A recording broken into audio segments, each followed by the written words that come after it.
السلام علیکم ورحمۃ اللہ وبرکاتہ۔ ناظرین خوش آمدید کہتے ہیں کیو ٹی وی کی لائیو نشریات ماہ رمضان کا خصوصی پروگرام دورہ ترجمہ قرآن حکیم کا ترجمہ مختصر تشریح کے ساتھ ہم سیکھنے سمجھنے کی سعادت حاصل کر رہے ہیں۔ سورۃ النور کا ہم نے مطالعہ شروع کیا، مدنی سورت ہے، بہت اہم ہدایات معاشرت کے حوالے سے واقع عفق کا تذکرہ جاری ہے اور اللہ تعالیٰ کی طرف سے رہنمائی عطا ہو رہی ہے۔ سورۃ نور کی آیت نمبر 23 سے مطالعہ آگے بڑھا رہے ہیں۔ اعوذ باللہ من الشیطان الرجیم، بسم اللہ الرحمن الرحیم۔ ان الذين يرمون المحصنات الغافلات المؤمنات لعنوا في الدنيا والآخرة، بے شک جو لوگ پاک دامن بھولی بھالی مومن عورتوں پر تہمت لگاتے ہیں ان پر دنیا اور آخرت میں لعنت ہے، یعنی اللہ کی رحمت سے دوری۔ ایک عورت کی عفت کو اللہ کس قدر اہمیت دیتا ہے اس کا اندازہ ان آیات کریمہ سے ہمیں ہو رہا ہے۔ تو ان تہمت لگانے والوں کے لیے دنیا اور آخرت میں لعنت۔ فرمایا کہ وَلَهُمْ عَذَابٌ عَظِيمٌ، اور ان کے لیے بڑا عذاب ہے۔ یوم تشہد علیہم السنتہم وایدیہم وارجلہم بما کانوا یعملون، جس دن ان کی زبانیں اور ان کے ہاتھ اور ان کے پاؤں ان کے خلاف گواہی دیں گے ان اعمال کے حوالے سے جو وہ کیا کرتے تھے۔ ہمارے وجود کے اعضاء گواہی دیں گے۔ قرآن کریم بتاتا ہے زبان، ہاتھ اور پاؤں۔ سورہ حامیم السجدہ آیت 20 اور 21، کان، آنکھ اور کھالوں کا ذکر آتا ہے۔ یہ 6 اعضاء انسان کے اندر سے گواہی دیں گے۔ اللہ تعالی ہمارے حساب کو آسان فرمائے۔ دنیا سے چھپیں گے، اپنے آپ سے کیا چھپیں گے؟ اور دنیا سے بچیں گے کہ اللہ تعالیٰ سے بچ سکتے؟ اللہ ہم سب کے حساب کو آسان فرمائے۔ یومئذ یوفیہم اللہ دینہم الحق ویعلمون ان اللہ هو الحق المبین، اس دن اللہ انہیں ان کا بدلہ ٹھیک ٹھیک پورا دے گا اور وہ لوگ جان لیں گے کہ اللہ تعالیٰ یہ برحق ہے، حق کو ظاہر فرمانے والا۔ الخبیثات للخبیثین والخبیثون للخبیثات، گندی عورتیں گندے مردوں کے لیے اور گندے مرد گندی عورتوں کے لیے ہیں۔ والطیبات للطیبین والطیبون للطیبات، اور پاکیزہ عورتیں پاکیزہ مردوں کے لیے اور پاک مرد پاک عورتوں کے لیے ہیں۔ کیا مطلب؟ اخلاقی تعلیم بتائی جا رہی ہے۔ ناپاک قسم کے لوگ ناپاک قسم کے لوگوں کو ہی پسند کرتے ہیں اور پاک کردار والے پاک کردار والوں کو ہی پسند کرتے ہیں۔ یہ اخلاقی تعلیم عطا کی جا رہی ہے۔ اولئک مبرؤون مما یقولون، یہ لوگ اس سے مبرہ یعنی بری ہیں جو وہ الزام لگانے والے کہتے ہیں۔ لہم مغفرۃ ورزق کریم، ان کے لیے مغفرت اور عزت کی روزی ہے۔ ایک خوبصورت اشارہ کس بات کی طرف؟ امام الانبیاء، اللہ کے بعد سب سے بڑی ہستی آپ کی صلی اللہ علیہ وسلم، تو آپ کی ازواج مطہرات پاکیزہ ترین عورتیں ہوں گی اس کائنات کی، تو پاکیزہ ترین محمد مصطفیٰ علیہ الصلوۃ والسلام، تو ان کے گھرانے کی خواتین بھی پاکیزہ ترین۔ اس نقطے کی طرف بھی اہل علم نے اشارہ اس میں کیا ہے۔ اگلی آیات ہیں، ان میں اللہ تعالیٰ گھر میں داخلے کے آداب بتا رہا ہے، پھر نگاہوں کی حفاظت کا ذکر آ رہا ہے، پھر ایک خاتون کے لیے اللہ سبحانہ وتعالی نے اس مقام پر خمر یعنی چادر کے استعمال کا ذکر فرمایا ہے، اور زیور اس کو جو پوشیدہ ہوتا ہے اس کو بھی تھوڑا پروٹیکٹ رکھنے کا توجہ دلائی ہے۔ اشارہ آ رہا ہے ان سارے احکامات کے اعتبار سے عفت کی حفاظت، زنا کا راستہ بند کیا جائے تاکہ معاشرت صحت مند بنیادوں پر استوار ہو۔ اگلے جو احکامات آ رہے ہیں دوبارہ نقطہ عرض کر رہا ہوں، زنا کی روک تھام بڑا مقصد ہے، لوگوں کی حیا کی حفاظت بڑا مقصد ہے، گھر مضبوط رہیں بڑا مقصد ہے، اور عفت پاک دامنی کا دور دورہ بڑا اہم مقصد۔ ان بڑے مقاصد کے ساتھ اللہ نے بہت سارے احکامات دیے، ان میں سے کچھ کا بیان اگلی آیات میں۔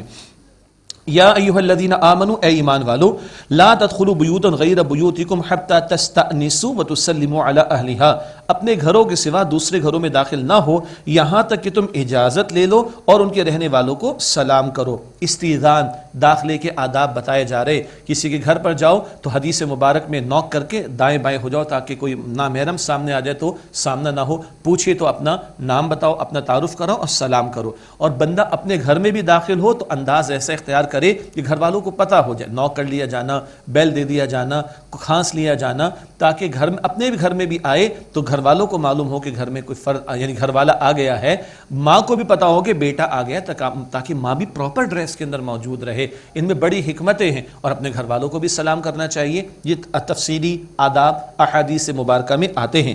ذالکم خیر لکم لعلکم تذکرون، یہ تمہارے لیے بہتر ہے تاکہ تم نصیحت حاصل کرو۔ یہ آداب لے کر گھروں میں داخل ہونا، اپنا تعارف کرانا، سلام کرنا، اسی میں تمہارے لیے خیر ہے۔ فَإِن لَمْ تَجِدُوا فِيهَا أَحَدًا فَلَا تَدْخُلُوهَا حَتَّى يُؤْذَنَ لَكُمْ، پھر اگر اس گھر میں تم کسی کو نہ پاؤ تو اس میں داخل مت ہو یہاں تک کہ تمہیں اجازت دی جائے، اجازت کے بغیر داخل نہ ہو کسی دوسرے گھر میں۔ وَإِن قِيلَ لَكُمُ ارْجِعُوا فَارْجِعُوا هُوَ أَزْكَىٰ لَكُمْ، اور اگر تمہیں کہا جائے کہ لوٹ جاؤ تو تم لوٹ جایا کرو، یہ تمہارے لیے زیادہ پاکیزہ بات ہے۔ کبھی تم بغیر بتائے چلے گئے، اگلا مشکل میں مصروف ہو سکتا ہے، کسی خاص مصروفیت میں ہو سکتا ہے، اس کے لیے تمہیں انٹرٹین کرنا آسان نہیں ہے، اور اگر تمہیں لوٹ جانے کو کہہ دیا جائے تو لوٹ جایا کرو، برا نہ مانو۔ آج کل ہم برا بہت جلدی مان لیتے ہیں، ارے بھائی جا رہے ہو تو تھوڑا سا کسی کو پہلے میسج کر دو، بتا دو، اطلاع دے دو، تاکہ اس طرح کی نوبت ہی نہیں آئے۔ لیکن اگر کہیں گئے اور تم نے پہلے سے اس کو انفارم نہیں کیا یا اس سے اجازت کا معاملہ نہ ہوا، بتانے کا معاملہ نہ ہوا، اور لوٹ جانے کو کہا جائے تو برا نہ مانو۔ ہوا فرجعوا، لوٹ جایا کرو، ہوا ازکیٰ لکم، یہ تمہارے لیے زیادہ پاکیزہ تر ہے، واللہ بما تعملون علیم، اور تم جو کچھ کرتے ہو اللہ تعالیٰ خوب جاننے والا ہے۔ لیس علیکم جناح ان تدخلوا بیوتا غیر مسکونۃ فیہا متاع لکم، تم پر اس میں کوئی گناہ نہیں اگر تم ان گھروں میں داخل ہو جن میں کسی کی رہائش نہیں ہے اور جس میں تمہارے فائدے کی کوئی شے ہے۔ پہلا معاملہ تو گھروں کا تھا، وہاں پرائیویسی کے معاملات ہوا کرتے، یہ پبلک پلیسز کی بات ہے جہاں کوئی پرائیویسی کا معاملہ نہیں ہے، مارکیٹ ہے، اس طرح کے اور مقامات ہیں، پبلک پلیسز ہیں۔ فرمایا کہ کوئی حرج کی بات نہیں، جہاں کسی کی رہائش نہ ہو، فیہا متاع لکم، جس میں تمہارے کوئی فائدے کی شے ہو۔ واللہ یعلم ما تبدون وما تکتمون، اور اللہ خوب جانتا ہے جو کچھ تم ظاہر کرتے ہو اور جو کچھ تم چھپاتے ہو۔ قل للمؤمنین یغضوا من ابصارہم ویحفظوا فروجہم، اے نبی صلی اللہ علیہ وسلم مومن مردوں کو فرما دیجئے اپنی نگاہوں کو نیچے رکھیں اور اپنی شرمگاہوں کی حفاظت کریں، ذالک ازکیٰ لہم، یہ ان کے لیے زیادہ پاکیزہ تر ہے۔ ان اللہ خبیر بما یصنعون، بے شک اللہ تعالیٰ سے خوب واقف ہے جو وہ اعمال کرتے ہیں، جو کچھ بھی کر رہے ہیں اللہ کے علم میں ہے۔ نگاہوں کی حفاظت پہلے مردوں کو تاکید کی جا رہی ہے۔ حدیث مبارک ہے بری نگاہ شیطان کے زہر میں بجھے ہوئے تیروں میں سے ایک تیر ہے۔ یہاں سے آغاز کرواتا ہے شیطان اور شرمگاہ پھر اس کی تصدیق کرتے زنا تک معاملہ پہنچتا ہے۔ تو نب دا ایول ان دا بڈ والی بات ہے، برائی کو جڑ سے اکھاڑ دینے کی بات۔ نگاہوں کی حفاظت، ہاں باہر آدمی نکلے گا تو گاڑی بھی ڈرائیو کرے گا تو اللہ سبحانہ و تعالیٰ جو تقاضا کر رہا ہے وہ اپنی نگاہ کی حفاظت کے اعتبار سے ہمیں متوجہ کر رہا ہے۔ یہ نہیں کہ ہم نیچے جھکا کے گاڑی تو نہیں چلا سکتے، ظاہری سی بات ہے، لیکن نگاہ جو ہے وہ توجہ رہے۔ شیطان یہاں سے تو نامحرم پر نگاہ پڑتی ہے اور برے ارادے کے ساتھ جب ڈالے گا آدمی تو وہاں سے گناہ کا معاملہ شروع ہوتا ہے۔ لیکن وہاں تک بھی کیوں بندہ جائے کہ گناہ کے اندر پڑ جائے؟ تو پہلی نظر، وہ معروف حدیث سب کو یاد ہے، حضرت پہلی نظر معاف ہے، وہ پہلی نظر جو بلا ارادہ جائے وہ معاف ہے۔ یہ نہیں کہ نظر ڈالو پہلے جان بوجھ کر کہو کہ پہلی ہے اور ابھی 3-4 منٹ لگیں گے اس کے بعد ہٹے گی، یہ اپنے دل کو بہلانے کی بات ہے۔ اللہ کے دین کے ساتھ کھلواڑ نہیں کرنا چاہیے۔ اس طرح کی جو باتیں لوگوں کی طرف سے آتی ہیں یہ خواہ معاف کیجئے گا، یہ ٹیز کرنے والے جو اسٹائل ہوتے ہیں نا، کل اللہ کے یہاں جواب دینا پڑے گا۔ کھلواڑ نہ کیا جائے اللہ کے دین کے ساتھ۔ پہلی نظر جو بلا ارادہ ہو، اللہ کے رسول علیہ السلام نے فرمایا کہ معاف ہے، ارادے کے ساتھ ہو پھر اس میں برائی کا عنصر بھی آ جائے، برا ارادہ بھی آ جائے، یہ قابل مؤاخذہ ہے۔ اور حدیث میں یہ بھی ذکر آیا جہاں نظر نہیں جانی چاہیے وہاں سے بندہ محفوظ رکھتا ہے اپنی نگاہ کو، اللہ اس کو ایمان کی حلاوت مٹھاس عطا فرماتا ہے۔ that can be felt, that cannot be elaborated، وہ فیل اور محسوس کی جا سکتی، بیان نہیں کی جا سکتی۔ اللہ ہم سب کو توفیق عطا فرمائے۔ اور فرمایا کہ تم اپنی نگاہ، اے نبی علیہ السلام مومن مردوں سے فرما دیں نگاہوں کو نیچے رکھیں اور شرمگاہوں کی حفاظت کریں، یہ ان کے لیے زیادہ پاکیزہ تر ہے۔ ان اللہ خبیر بما یصنعون، بے شک اللہ تعالیٰ اس سے خوب واقف ہے جو وہ کرتے ہیں۔ اب مومن عورتوں کو بھی نگاہوں کی حفاظت کی تعلیم۔ وقل للمؤمنات یغضضن من ابصارہن، اور آپ فرما دیجیے مومن عورتوں کو وہ نیچے رکھیں اپنی نگاہوں کو، ویحفظن فروجہن، اور اپنی شرمگاہوں کی حفاظت کریں۔ پہلے مردوں کو تعلیم اس لیے کہ مردوں کا عورتوں کو دیکھنا زیادہ فتنے کا باعث ہے، لیکن عورتوں کو بھی نگاہوں کی حفاظت کی تعلیم عطا کی گئی، لیکن مردوں کا معاملہ زیادہ فتنے کا باعث ہے عورتوں کو دیکھنے کا۔ یہی وجہ ہے کہ خواتین کے چہرے کے پردے پر تو کلام ہوتا ہے، آرا ہیں، ہم بات کر لیں گے انشاءاللہ تعالی۔ مرد کے چہرے کے پردے کی بات کبھی نہیں کی جاتی، اس لیے مرد کا ایک عورت کو دیکھنا یہ زیادہ فتنے کا باعث ہے۔ البتہ اللہ کا کلام عورتوں کو بھی نگاہوں کو نیچے رکھنے کی تعلیم دیتا ہے۔ وَقُلْ لِلْمُؤْمِنَاتِ يَغْضُضْنَ مِنْ أَبْصَارِهِنَّ وَيَحْفَظْنَ فُرُوجَهُنَّ، اور آپ فرما دیجئے مومن عورتوں کو وہ نیچے رکھیں اپنی نگاہوں کو اور اپنی شرمگاہوں کی حفاظت کریں۔ ہاں مجھے خیال دل میں آیا کیسی باتیں قرآن پاک میں پڑھ رہے ہیں۔ یہ قرآن پاک وہی ہے جس پہ نماز اور روزے کا حکم ہے جو ہم عمل کر رہے ہیں، وہی قرآن حکیم ہے جو یہ احکامات بھی دے رہا ہے، اور یہ اللہ کے احکامات ہیں، کسی مولوی صاحب یا مفتی صاحب کے نہیں ہیں۔ وہ تفصیلات بتاتے، اللہ ان پر اپنی رحمت نازل فرمائے۔ یہ اللہ تعالیٰ کے احکامات ہیں۔ معاشرہ دوسرے ڈگر پر چل پڑا ہے تو ساری دنیا الٹی ہو جائے، اللہ کے کلام میں تو تبدیلی نہیں ہو سکتی نا۔ ہم اپنے آپ کو سیدھا کریں، کلام تو ہے اللہ تعالیٰ کا، تعلیم تو ہے اللہ کے رسول علیہ الصلوۃ والسلام کی، اگر معاشرے میں اس کے خلاف باتیں ہو رہی ہیں اور معاشرے میں اس کی نافرمانی کی جا رہی ہیں احکامات کی، تو معاشرے کو درست کرنے کی ضرورت ہے، نہ کہ اللہ کے کلام میں تبدیلی کرنے کی بات یا کوئی ڈیفینسو موڈ والی بات، نہیں یہ بیان کریں گے تو فلاں ناراض، وہ بیان کریں گے تو فلاں ناراض، تو بیان کیا کریں گے بھائی؟ پر اللہ کی ناراضگی، بھائی ایک کو راضی کرنا آسان ہے نا، ایک کی ناراضگی سے بچنا آسان ہے، سب کو راضی کرنے کے چکر میں کوئی راضی نہیں ہوگا بھائی۔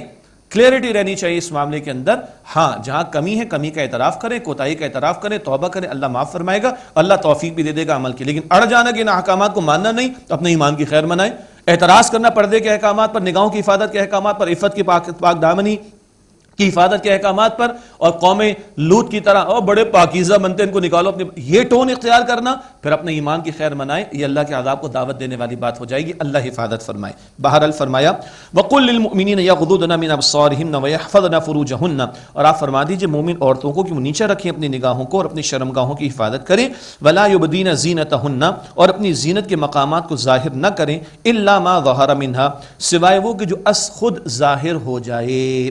ایک نقطہ میں نے کہا تھا نا شروع میں، 6 ہجری کو ذہن میں رکھیے گا، 6 ہجری میں سورہ نور کا نزول، 5 ہجری میں سورہ احزاب کا نزول ہو چکا، سورہ نور اور سورہ احزاب کے موضوعات بڑے ملتے جلتے ہیں۔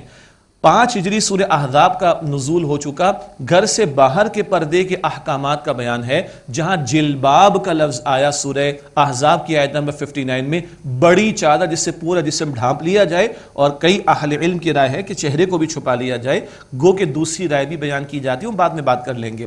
وہ احکامات گھر کے پردے، گھر سے باہر کے پردے کے سورہ احزاب میں پہلے آ چکے ہیں، یہ احکامات جو ابھی ہم پڑھ رہے ہیں یہ گھر کے اندر کے پردے کے تعلق سے آگے باتیں آ رہی ہیں۔ یہاں جو بات آئی کہ اپنی زینت کو ظاہر نہ کریں الا ما ظہر منہا، سوائے وہ جو از خود ظاہر ہو جائے۔ اب ایک خاتون گھر سے باہر نکلے گی، اس نے عبایا بھی لی ہو، برقع لیا ہو، چادر لی ہو، کوٹ لیا، واٹ ایور اٹ میں بی، اس کے قد کو تو نہیں کچھ کم کیا جا سکتا نا، کیا خیال ہے؟ آؤٹر گارمنٹ ہے وہ اتنا اپیلنگ نہ ہو کہ کسی کی خواہ مخواہ نگاہ جائے، یہ بھی مناسب بات نہیں ہے، لیکن اس کا جو آؤٹر گارمنٹ ہے، برقع ہو، عبایا ہو، چادر ہو، بڑی کوٹ ہو، وہ تو نہیں چھپایا جا سکتا۔ ہوا چلے گی، وہ اپنے بھائی کے ساتھ موٹر سائیکل پہ بیٹھی تھی یا گاڑی سے اتر رہی تھی، اگر کچھ حصہ جسم کا کھل گیا ہوا چلنے کی وجہ سے، یہ ہے جو از خود ظاہر ہو جائے، کوئی اس پر مسئلہ نہیں ہے الحمدللہ۔ یہ ہے جو ایک تفسیر اہل علم نے تفسیر میں بیان فرمائی، میں نے آپ کے سامنے رکھ دی۔ وَلْيَضْرِبْنَ بِخُمُرِهِنَّ عَلَى جُيُوبِهِنَّ، اور وہ اپنی اوڑھنیاں اپنے گریبانوں پر ڈالے رہے ہیں۔ یہ خمر کا لفظ جو ہے نا، خمار واحد ہے اس کا، یہ ایسی چادر کو کہتے ہیں کہ سر پہ ڈال دی جائے اور سینے پہ ڈال دی جائے، جس کو آج کل ہمارے ہاں دوپٹہ، اب تو دوپٹہ بھی کیا رہ گیا، بس وہ تکلفاً 2 ڈنڈیاں لکیری سی نظر آتی ہیں، بس اس دوپٹے کی بات نہیں ہو رہی۔ ہمارے دین کی تعلیم کے مطابق اور ہماری روایات اور اقدار کے مطابق بھی سر پہ ڈال دیا جاتا ہے، سینے پہ ڈال دیا جاتا ہے، ہاں باریک نہ ہو، چادر کہے دوپٹہ کہے بڑا کافی ہے۔ یہ ہے جو ایک خاتون اپنے گھر میں ہو اور گھر میں جو محرم افراد ان کے سامنے اس طرح اس انداز سے آ جائے، کفایت کر جائے گا۔ کوئی برقع اور کوئی عبایا کی گھر میں ضرورت نہیں ہے، یہ خمار چھوٹی چادر کو کہتے ہیں۔ اور سورہ احزاب 59 میں جب ہم بات کریں گے، جلباب وہ بڑی چادر ہے، وہ گھر سے باہر کا معاملہ، یہ گھر کے اندر کا معاملہ، تو سر پہ ڈال لیا جانا اور سینے پہ ڈال لیا جانا یہ اپنے محرم کے سامنے کفایت کرے گا۔ شوہر بیوی کا معاملہ تو بالکل مختلف ہے، لیکن بیٹی باپ کے سامنے ہو، بہن بھائی کے سامنے ہو، اینڈ سو آن، محرم کے سامنے ایک خاتون ہو تو یہ چادر کفایت کر جائے گی کہ سر پہ ڈال لی جائے، سینے پہ ڈال لی جائے، کافی ہے، باقی معمول کا لباس تو پہن رکھا ہوگا۔ آگے سنیے گا، وَلَا يُبْدِينَ زِينَتَهُنَّ إِلَّا لِبُعُولَتِهِنَّ، اور اپنی زینت کے مقام کو ظاہر نہ کریں۔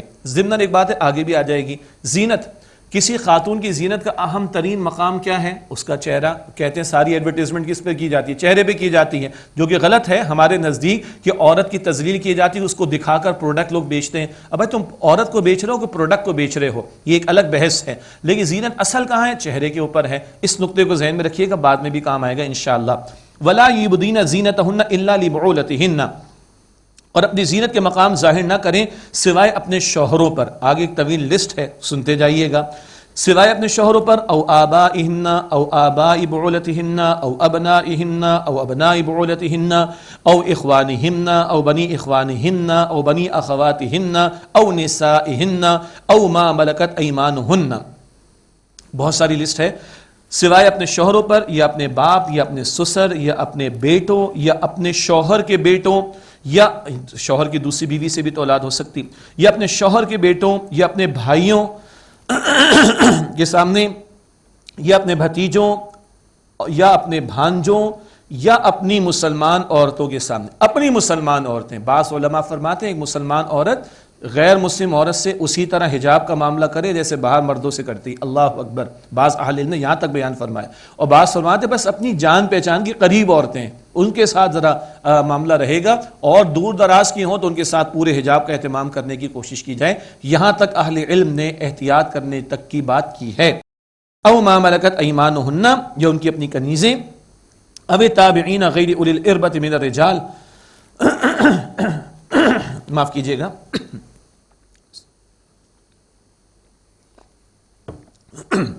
او تابعین غیر اولی الاربۃ من الرجال، یا وہ خدمتگار مرد جو عورتوں سے غرض نہ رکھنے والوں، انتہائی بوڑھے، کوئی تمنا کوئی آرزو نہ رہے اگر اس طرح کے بڑھاپے کو پہنچ گئے۔ او الطفل الذین لم یظہروا علی عورات النساء، یا وہ لڑکے جو بچے ہیں، وہ لڑکے جو ابھی واقف نہیں ہوئے عورتوں کے پردوں کے معاملات پر، یعنی اس لسٹ کے سامنے تو وہ اپنی زینت کا اظہار کر سکتی ہیں، وہی دوپٹہ چادر کفایت کر جائے گی، ان سب کے سامنے آ سکتی ہیں۔ ایک ہم نے لسٹ پڑھی تھی سورہ نساء میں، وہاں پر ذکر آیا تھا چچا کا بھی اور ماموں کا بھی، تو ایک خاتون کے لیے چچا بھی محرم ہے، ماموں بھی محرم ہے، ان کے وہ بھی اس لسٹ میں شامل ہو جائیں گے۔ صحابہ کرام نے پوچھا رضی اللہ تعالی عنہ اجمعین، یا رسول اللہ دیور کے بارے میں، جو سسرالی رشتہ داری خاتون کا ہوتا ہے، دیور ہے، جیٹھ ہے، دیور کا ذکر نہیں آتا، دیور کے بارے میں آپ کیا فرماتے؟ تو حضور نے فرمایا کہ دیور تو موت ہے۔ سنیں اس حدیث کو، بخاری شریف کی ہے، بہت احتیاط کرنے کی ضرورت ہے۔ اور ایک مفتی صاحب سے پوچھا گیا بھئی دیور کے بارے میں، یہ سالی کے بارے میں کیا فرماتے ہیں آپ؟ سالی کے بارے میں کتنی احتیاط کرنی چاہیے بہنوئی کو؟ فرمایا حدیث میں دیور کو موت کہا گیا ہے تو سمجھانے کے لیے بتایا کہ سالی کو قیامت سمجھنا چاہیے۔ ہم تو پتہ نہیں کیا کچھ سمجھ بیٹھتے ہیں، کیا جملے ہیں وہ کہہ سکتا ہوں میں آپ کے سامنے، سالی کے بارے میں کیا کہا جاتا ہے، کس قدر گراوٹ والے جملے ہیں۔ یہ اللہ کا دین ہے، خدا را اللہ کا دین ہے، یہ اللہ تعالیٰ کے احکامات۔ ایک بڑا دلچسپ نقطہ، یہ لسٹ اللہ نے کیوں دی؟ عورت ان کے سامنے زینت کا اظہار کر سکتی ہے، اگر ان کے سامنے کر سکتی ہے تو دوسروں کے سامنے بولیے نا بھائی، نہیں کر سکتی نا۔ یہ لسٹ کیوں دی گئی ہے؟ ان کے سامنے زینت کا اظہار کر سکتی ہے تو باقیوں کے سامنے نہیں کر سکتی۔ گھر سے باہر نکلے گی، نامحرم مرد کا معاملہ آئے گا تو محرم کے محرم تو محرم اس سے نکاح نہیں ہو سکتا، نامحرم فتنے کا باعث ہو سکتا ہے، اس سے زیادہ پردے کا اہتمام کیا جائے گا۔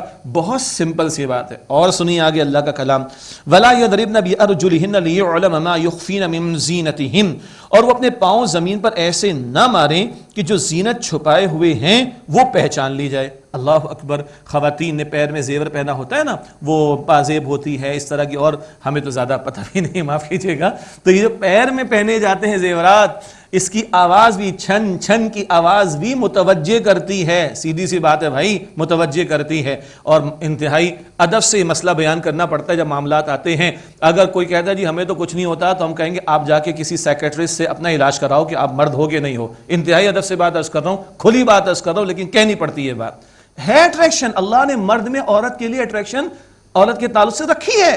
اللہ کہتا ہے کہ جو پیر کا زیور ہے، ایسے پیر نہ مارنا کہ وہ آواز پہچان لی جائے۔ پوشیدہ زیور، سنیے گا، پوشیدہ زیور کو اللہ کہہ رہا ہے پوشیدہ رکھو۔ تو جو عورت کی زینت کا سب سے بڑا محل ہوگا اس کا چہرہ اینڈ سو آن، اس کو پوشیدہ رکھنا، اس کی کس قدر اہمیت ہوگی اندازہ کیا جا سکتا ہے۔ اس پر مزید کلام جب ہم سورہ احزاب پڑھیں گے وہاں پر بھی بات آ جائے گی انشاءاللہ تعالی۔